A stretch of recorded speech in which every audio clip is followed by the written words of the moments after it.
What the hell is going on, people? This is Periodic, and today we're doing manga chapter live reaction for Toriko 379. Late as always. I didn't get to do it yesterday, sadly. It came out while I was at work, and by the time I got home, I was just dead tired, so it wouldn't have made a good video. So we're doing it today. Toriko 379. Let's start this mug out. Right off the bat, 18 pages. It's called Onwards to God. We got the 3 of the 4 Heavenly Kings, minus Toriko, out on the floor. Zebra's got blood on the side of his face. They all do, really. Zebra's probably got the most. They're all laid out. We don't know if they're dead or not. Chi-Chi is like, all their vital activities have been completely suspended. I can just barely make out a faint light of their appetite persisting. But even that will fade away soon. I've got to hurry. So he opens up this weird canister thing. It's got a bunch of knives and whatnot, and it looks like the knives that famous swordsmith made. I forgot what his name is. And he pulls one out, and then Zombie Son is like, "Hang on, what are you planning to do with that?" And then, okay, so this is what's his face, Gia over there is like, "I'll shred you into oblivion, Star." He's like slashing all over the place. And Star's got his eyes open, like, he's opening up super high, and he's just dodging everything. And gets right below Gia, and he's like, "Fire spear!" And Gia just barely dodges out the way, Froz, whatever you want to say. And he's like, "Burner!" He's going down. And then it looks like Gia's freaking crazy demon form comes off, because he's like, she's like, "He's fast!" Ah! And then boom, squall, fire goes off. And Star June's like, "Ah!" Freaking throwing all the fire there. Boom! Massive amount of flame comes all over the place, like the whole place is on fire. And then boom! Sizzles, huge explosion. Mushroom cloud coming up. Massive amounts of hot ash smoke. Star June has fire on his chest, but he doesn't care. He's still just looking normally. And then there's Gia, or Froz, demon form gone, ashes and burn marks all over her face. And she's just looking there stoic. And he's like, "That should have hit you full on. So this is your gourmet luck." And she's still just looking, but she's looking at the eye. She's like, "That third eye of yours is completely locked onto me, constantly following my every move. And then by stacking on layers and layers of back channels, you're bending and manipulating time. That's the trick behind your superhuman speed, isn't it?" He's like, The speed of light is 300 kilometers per second.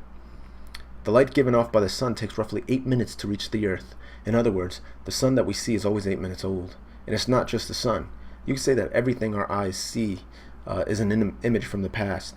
But Star June's gourmet clairvoyance is constantly hunting down and tracking his current prey.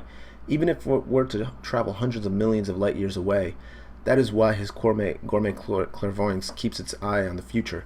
Additionally, by stacking on layers and layers of back channels, he has created a slight gap between his and Joey's time-space. This gap isn't even enough of a difference that either would normally be able to sense it, but Star June's gourmet clairvoyance uses that difference to catch each and every one of Joey's future movements. The fact that Joey was able to notice all this, that must be thanks to your gourmet luck as well, right?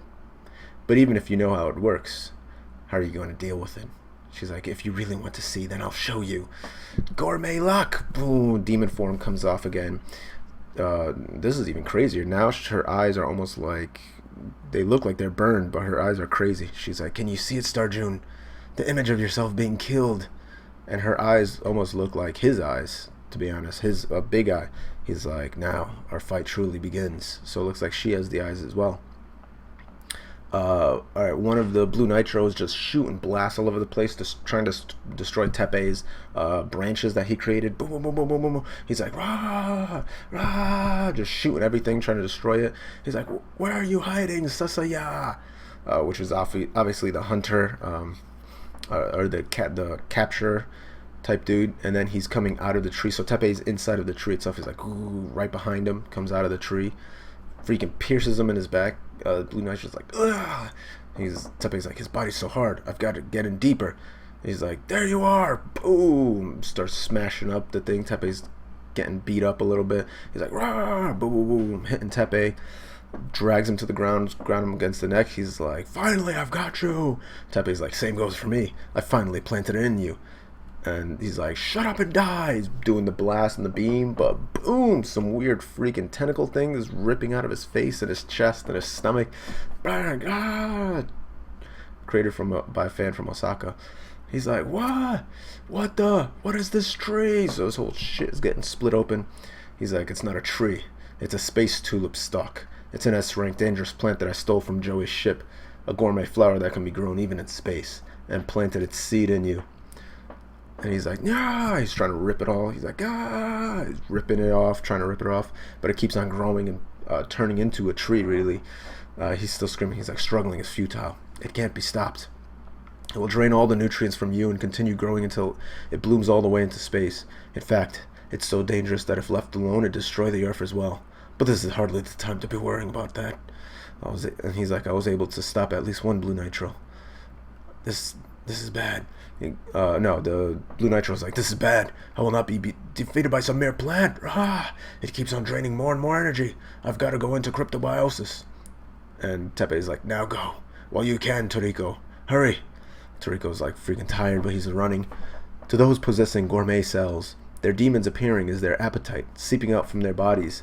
It's nearly impossible for their host to maintain consciousness during this, for gourmet cells' appetite is the source of all their energy, and to lose all their appetite is the same as dying. For Toriko's body, which had 2 appetite demons appear at the same time, he is now exhausted to the point where even talking would be difficult. But he didn't care about all that, because drool was gushing forth from Toriko's mouth. At last, he had arrived at the god ingredient, and Toriko's appetite was already rushing and overflowing. At last I'm here, at God. Thank you, Terry, and everyone. The other blue nitro, which I believe is center, is like, so you're Battlewolf's cub. You dare bare your fangs at me? You're surely underestimating me. Terry's like, ugh. He's like, boom, slams his foot on the ground. And holy shit, the blue nitro is surrounded by 1, 2, 3, 4, 5, 6, 7, 8, 9 battle wolves, including Terry. Damn, all of them have that freaking maniacal face on them, and then the other one of them has scars all over his face. And he's like, I see. This place, Area 2, is all of your territory. Only the weak exist in packs. A ragtag gang of mutts. Let's see how tough you are after I kick you around a bit. And his face is like starting to split open. Next panel, kind of weird thing. It's probably the back channel. It probably is Neo's arm because it looks all withered. And no trace of life could be felt from that form there. So Neo is like completely like a Hulk. Like he's just a husk, I should say. He looks like a zombie. What the heck is it called when you pull it out from a sarcophagus? A mummy. Completely dry. There are various definitions for death, but as his cells broke down and decayed away, and his body dissipated and disintegrated, not one of the wild beasts that sat before it doubted I could see his death. And they're all messed up, by the way. All the wild beasts have like some kind of part missing from them. But the Deer King did not slow down the back channel. In fact, with his death in sight, he sped it up all the more, until the last remaining spark of appetite lurking within those cells completely vanished. There's a little dot, and then it's black, black, black, and then white again. And then the Deer King opens his eyes like, and turns around because there's like this huge explosion happening. And all of the animals are like getting either sucked in or thrown away. We're not sure. If the presence or absence of the appetite defines death, then everyone apart from me is dead. If the presence or absence of appetite defines death, then everyone apart from me is dead. Every living being in this world is nothing more than food to fill my appetite. The Deer King's like, he should be dead. I was certain of it. That he'd evolve and become reborn into a life form that could adapt to this space. He's like, you underestimated me, Sky Deer. Neo could evolve during his own lifetime. That's why he was able to become king. Indeed, evolution does require training, trials, and tribulations. It was no easy task evolving into a body that can deal with this environment. But the evolution process that normally takes hundreds of thousands of years to adapt was shortened thanks to this absurd space. Creating a space where time is accelerated backfired on you, as it allowed me to develop and evolve all the more. And now, boom, freaking hand through the throat. What the hell? You trying to steal my thunder? Don't go jumping the gun on me. Seriously, you really don't know your place at all, do you? This farce has come to an end, Toriko. I will feast on God. A dinner table side battle with the revived Akatsuya. Okay, so that was kind of an ass pull. Not gonna lie on the evolution thing, because he was straight up dead, and it should have showed him evolving while, you know, or it should have just had him feast on the freaking all the damn 4,000 and 5,000 beasts that were in there to continue evolving and evolving and evolving. But he didn't feast on anybody, so it doesn't really make sense that he just all of a sudden becomes more powerful. Did not like that. Sometimes Toriko does that, where it comes up with some dumb shit to escape out of that. But whatever. That chapter was going so good and it ended pretty shitty. But what can you do? Okay, so obviously it seems like Toriko took a hand through the throat. He's gonna fall down. Most likely Akatsuya is gonna eat God, and most likely now Toriko is gonna eat the 8 kings, and he'll become super powerful. But who knows what's gonna happen? Anyway, comment if you disagreed with my assessment of the end of that chapter. Like, comment, favorite, subscribe, all that, follow, all that good stuff. As always, this is Periodic saying see ya.